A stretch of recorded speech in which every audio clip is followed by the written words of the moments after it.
Continuando o nosso estudo, agora vamos falar sobre a função exponencial. Exemplo motivador. Um organismo aquático unicelular presente em lagos de água doce reproduz-se por meio de meiose, que é a divisão do organismo em dois novos organismos. O que isso aqui quer dizer? Eles são unicelulares, né? Então eles têm uma célula e depois de certo período, esta célula se divide em duas novas células e depois cada uma delas vai se dividir novamente, né, em duas novas células e assim por diante. O tempo para que este organismo realize a meiose é de, em média, 3 horas. Suponha que em um determinado experimento de laboratório, uma amostra de 20 desses organismos aquáticos são colocados em um ambiente aquático controlado para acompanhamento de seu crescimento. Observe a tabela a seguir. Então, o que nós temos aqui? Na primeira coluna, nós temos o tempo decorrido em horas desse experimento, da observação da reprodução desse organismo aquático unicelular. Aqui o número de organismos que foram observados. O cálculo, né, que nós podemos fazer para encontrar esse valor, esse número de organismos. E aqui é uma abreviação do cálculo. Tá? Então, aqui, ó, o que está acontecendo? Com 0 horas é o momento que eu coloquei os organismos no ambiente aquático controlado. Então, eu tinha 20 organismos, que é os que eu coloquei lá. 3 horas depois, nós teremos 40 organismos.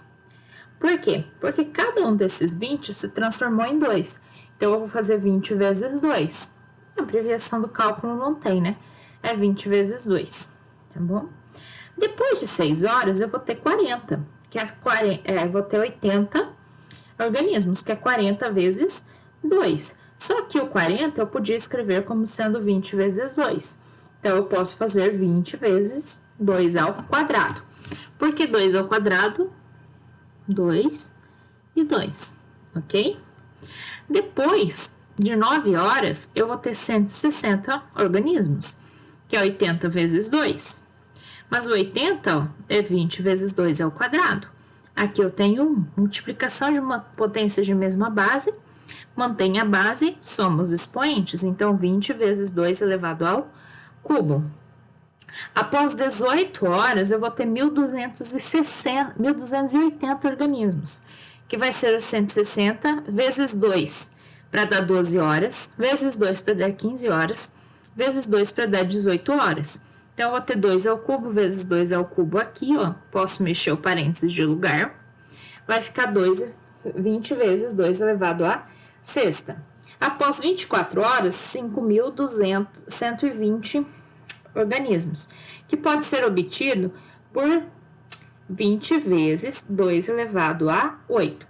O que nós podemos observar aqui, ó? Vou colocar o 1 aqui. Aqui, se nós fôssemos fazer, seria 20 elevado vezes 2 elevado a 0.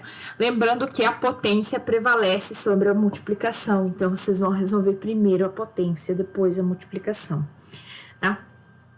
Qual é a relação que nós podemos obter aqui, ó, entre o tempo e entre o expoente, tá?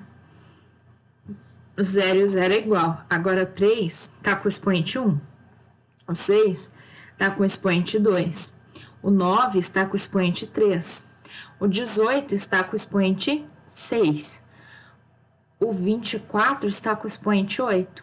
Se nós observarmos aqui, os expoentes sempre é o número de horas dividido por 3. Então, como que eu posso fazer para descobrir o número de organismos num determinado momento? 20 vezes 2 elevado a x sobre 3, sendo que x é o tempo em horas. Então, observando a tabela, podemos dizer que o número de organismos aquáticos após x horas do início da observação em laboratório é n de x. N de x é uma função de x. Né? Como cada um desses organismos aquáticos leva em média 3 horas para dividir-se ao meio, o número x deve ser dividido por 3 e o resultado será o expoente da nossa função. Então, temos que n de x é igual a 20 vezes x vezes 2 elevado a x sobre 3. Observe que 20 é o número inicial de organismos depositados no experimento. 2 aparece, pois cada organismo se divide em 2 novos organismos após 3 horas. Função exponencial. Funções como a que encontramos no exemplo motivador são conhecidas como funções exponenciais. Definição oficial de função exponencial. Chama-se função exponencial qualquer função f de R em R, dada por uma lei f de x igual a a elevado a x, em que a é positivo, estritamente positivo, não pode ser zero, e a também tem que ser diferente de 1. E esse a é o número real dado, tá bem? Uma variação mais generalizada da lei da função exponencial pode ser f de x igual a c vezes a elevado a x, em que c é uma constante real não nula, a é um número estritamente positivo e diferente de 1. Tá? O número a é chamado de base da função exponencial. Exemplo 1. Uma determinada substância química radioativa tem período de meia-vida de 60 anos. Tá?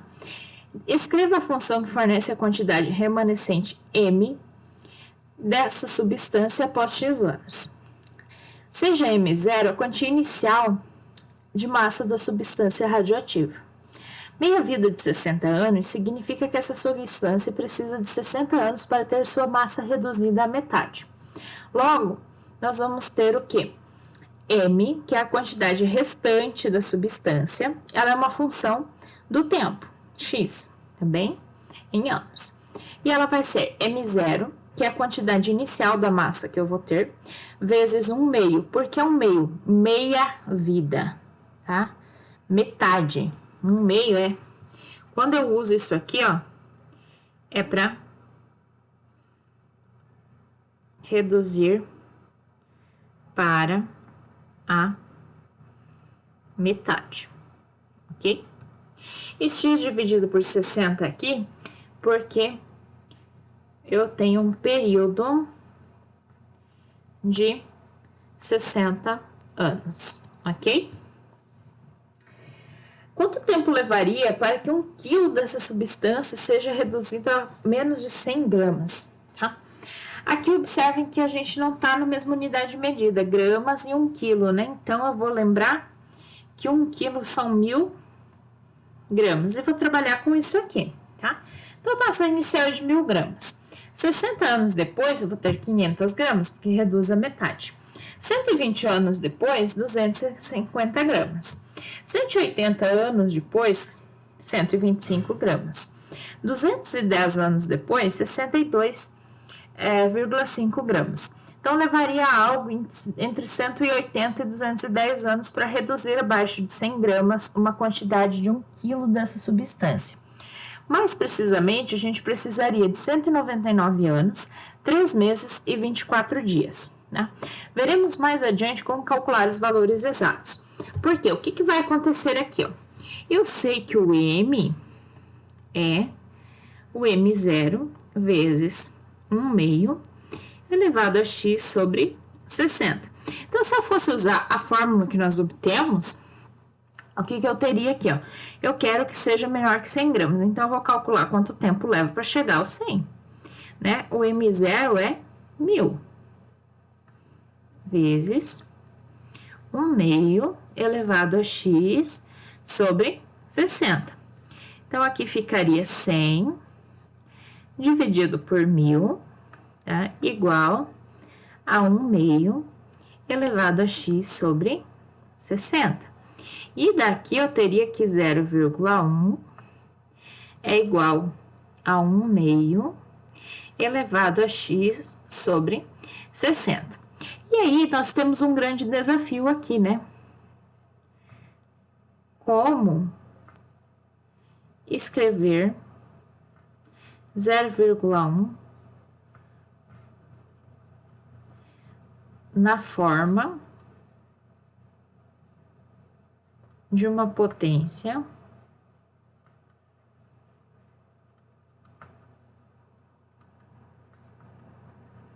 de base 1 meio, tá? Esse aqui é o grande desafio. Mais adiante, nós veremos alguns exemplos de como que a gente consegue fazer isso com números inteiros, tá? Nas funções logarítmicas, que são o nosso próximo assunto, a gente verá como fazer isso com qualquer número, não precisando ser números inteiros. O gráfico da função exponencial. Temos duas situações a serem consideradas quando traçamos o gráfico de uma função exponencial. Veja que a base A de uma função exponencial pode pertencer a dois subconjuntos distintos da reta real, pois, pela definição, o A tem que ser positivo, estritamente positivo e diferente de 1. Então, aqui a gente está dividindo a reta real em duas partes. Ó. O que está acontecendo aqui com a nossa reta real, gente? Ó. Eu tenho que o A tem que ser positivo, então ele tem que ser maior que 0. E diferente de 1, então não pode ser 1. Eu tenho aqui esse intervalo de 0 a mais infinito sendo quebrado em duas partes. Essa parte aqui, que o 0 é menor que o A, que é menor que o 1. E essa parte maior aqui, que o A é maior que 1, certo? Então, dividir a reta real, o intervalo que eu tenho na reta real, onde eu posso escolher o A, ele é ainda dividido em duas partes. Ele já não é a reta inteira. E o pedaço da reta que a gente usa é dividido em duas partes. Então, a gente tem dois casos. O caso 1, que é 0 menor que A menor que 1, ou seja, A entre 0 e 1. E o caso 2, que é A maior que 1, o A depois do 1. Primeiro, o caso 1, né, do gráfico de f de x igual a elevado a x para 0 menor que A menor que 1. Veja que, se 0 menor que A menor que 1, temos que a função exponencial f de x igual a elevado a x é decrescente, pois se x1 é menor que x2, então o A elevado a x1 é maior que o A elevado a x2. Isso aqui é bem fácil de verificar, tá, gente? Tem a ver com as casas decimais. É só vocês pensarem aqui, ó, 0,5 elevado a 2 e o 0,5 elevado a 3, tá? 2 é menor que 3. Só que aqui, quando vocês resolvem essa multiplicação, vocês vão ter 0,25 e 0,125. Esse cara é maior que o outro, então a função é decrescente. Tá? A inversão da desigualdade é justificada pelo aumento das casas decimais com o aumento do valor de x, né? Então, aqui, quando a gente está entre 0 e 1, acontece essa peculiaridade, tá? Quanto mais o aumento expoente, menor fica o número. Temos também que o ponto 0 e 1 é parte do gráfico de f de x, independente do valor do A. Por que que isso acontece? Qualquer número elevado a 0, né? A elevado a 0, que é o f de 0, é sempre 1, tá bem? E ainda, f de x é maior que 0 para qualquer x real, pois A é maior que 0. O gráfico de uma função exponencial não cruza o eixo x. Isso aqui vale para toda função exponencial, tá, gente? Do tipo A elevado a x. Seja ela com o A entre 0 e 1 ou com A maior que 1. Não cruza eixo x, tá? A menos que você tenha alguma coisa somando ou subtraindo na função exponencial, também. Mas se for simplesmente A elevado a x, um número elevado a x, vocês não vão cruzar o eixo x com o gráfico da função. Tá? Desse modo, o gráfico de f de x igual a A elevado a x, com 0 menor que A menor que 1, é dado a seguir. Então, ó, observem, função decrescente, né? Pontinho aqui, 0 e 1 fazendo parte da função, e ele não chega aqui, ó, a cruzar o eixo x. Ele vai se aproximar muito, tá? Quando a gente está olhando de muito longe para o gráfico, dá até a sensação de que ele está encostando no eixo x. Mas, na verdade, ele está muito próximo. Ele não toca o eixo x. Tá? Para A maior que 1, nós vamos ter que a função é crescente. Aqui é óbvio, né? 2 elevado ao quadrado é menor que 2 elevado ao cubo, né? São para bases maiores que 1, isso é tranquilo de verificar. O ponto 0 e 1 também é parte do gráfico, pelo mesmo motivo do anterior, né? Qualquer número elevado a 0 é sempre igual a 1. A f de x é positiva, para qualquer x real, o gráfico não cruza o eixo x, e esse gráfico é dado a seguir, ó. Ele inverte, né? Se vocês olharem contra o outro, ele é invertido, ok? Então, aqui, ó, exemplo 2. O gráfico de f de x igual a 0,5x, para convencer vocês que o gráfico funciona, né? Que ele é decrescente, olha aqui, ó. Se eu vou pegando valores, vou aumentando os valores de x, vou diminuindo os valores de y, né? Aqui estão os pontos marcados sobre esse gráfico. Ó, aqui no fundo, ele parece que ele tá o próprio eixo x, mas não é, tá? Ele só está acompanhando muito perto. Para 2 elevado a x agora, ó, invertendo aqui, né? Sobe aqui, tá bem? O gráfico vai ao contrário aqui, beleza? Exemplo 4, f de x igual a 2 elevado a x menos 3, tá? Ó, quando eu só tenho a elevado a x, o gráfico não cruza o eixo x. Mas agora, se eu estiver diminuindo alguma coisa aqui, algum k, aí sim ele vai cruzar, que é o caso aqui deste exemplo, ó. Eu não tenho apenas a exponencial, eu tenho subtração de uma constante aí, né? Veja que neste caso temos uma constante diminuindo a função exponencial, né? Então, deslocaremos o gráfico de y igual a 2 elevado a x, que a gente desenhou anteriormente, em 3 unidades para baixo. Somando e subtraindo constantes, a gente tem variações do gráfico, mas sempre com desenho semelhante. Bem, então aqui, ó, em pontilhado, eu deixei para vocês o gráfico de y igual a 2 elevado a x, tá? E aqui, o gráfico de 2 elevado a x menos 3. Aqui ele está cruzando o eixo x por conta desse menos 3, tá? Se não tivesse ele não deveria cruzar, se fosse apenas a exponencial. Uma outra observação bastante importante, tá, gente? 2 elevado a x é diferente de 2x e é diferente de x ao quadrado, tá? São 3 coisas extremamente diferentes uma da outra. Procurem não confundir, tá bem? Então, bons estudos, até a próxima e nos vemos no próximo vídeo.